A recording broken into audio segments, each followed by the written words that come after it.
Sandag's proposed road mileage charge is not a new concept. Public Watchdogs founder and board member Nina Babiars joins us now to explain the vehicle miles traveled and the impact it has on drivers. Nina, so good to see you this morning. Well, thanks for having us. I appreciate it. Of course. Week after week, we are discussing this, and you have attended so many Sandag board meetings. What do you want our viewers and the public to know about the vehicle miles traveled? Well, first of all, it's not a matter of if, but when. This is something that's been talked about for a long time. At the onset of fuel-efficient vehicles, hybrids, they started calculating, not only how much gas is not going to be sold, but how much tax revenue is not going to be generated by that gasoline. And so, vehicle miles traveled is actually even had another name at one point as vehicle infrastructure integration, but by any other name, it's going to be vehicle tracking and personal data at risk. So we're talking about VMT, and let's talk about this tracking device because you feel this concept is just a bad idea. Well, what I'm here to talk about today is that this has been discussed for many years, but this is the last opportunity for the public to have input. What I find really disturbing is that, this is being ushered through without the kind of workshops and public forums that Sandag always has with big projects. The public, needs an opportunity to ask some questions and get some answers that haven't even been asked yet.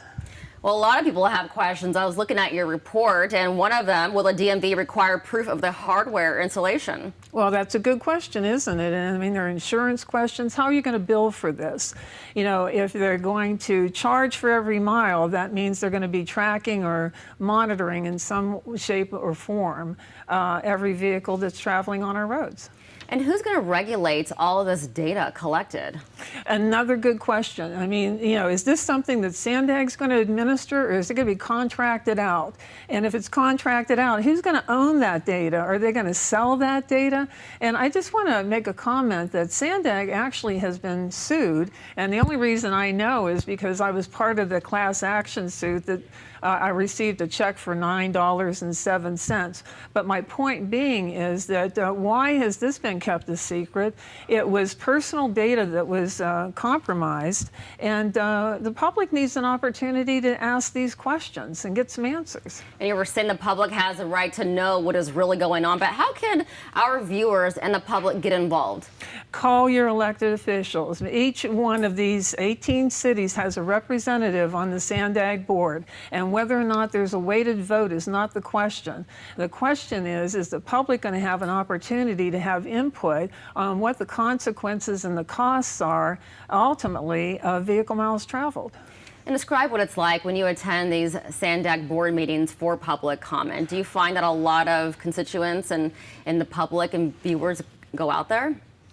For the most part, a lot of people aren't aware this is about to happen. I went in 2 years ago to testify. It was in July, right after COVID, the first time that people were getting in RVs and going on summer vacation. And of course, they brought it up smack in the middle of July.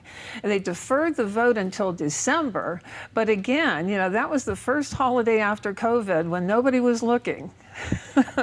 Yeah. I was actually reading some of your reports as well. Another question that you find that a lot of people have is, how will car insurance rates be impacted for several drivers, and how is it going to impact the wallet in general? Well, these are the kind of questions that haven't been asked, and these are the kind of questions that need to be answered. What if you have a family where 2 or 3 people are using the same vehicle?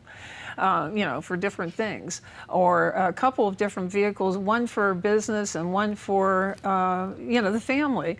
There's just a lot of concerns and questions that haven't been asked, but the public needs to be alerted that this is something that's been discussed for a long time.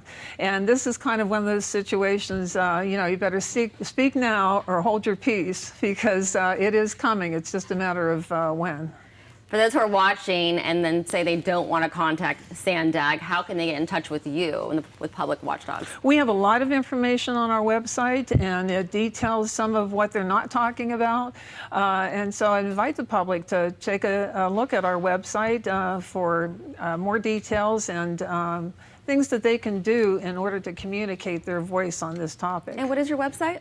Publicwatchdogs.org. We're a nonprofit organization, and we believe not only that the public has a right to know, but there should be an opportunity for the public to have a voice on this issue. All right, Nina, thank you so much for being here this morning and sharing that with us. Thanks, Teresa. Of course. Thanks for having me. Of course, thank you.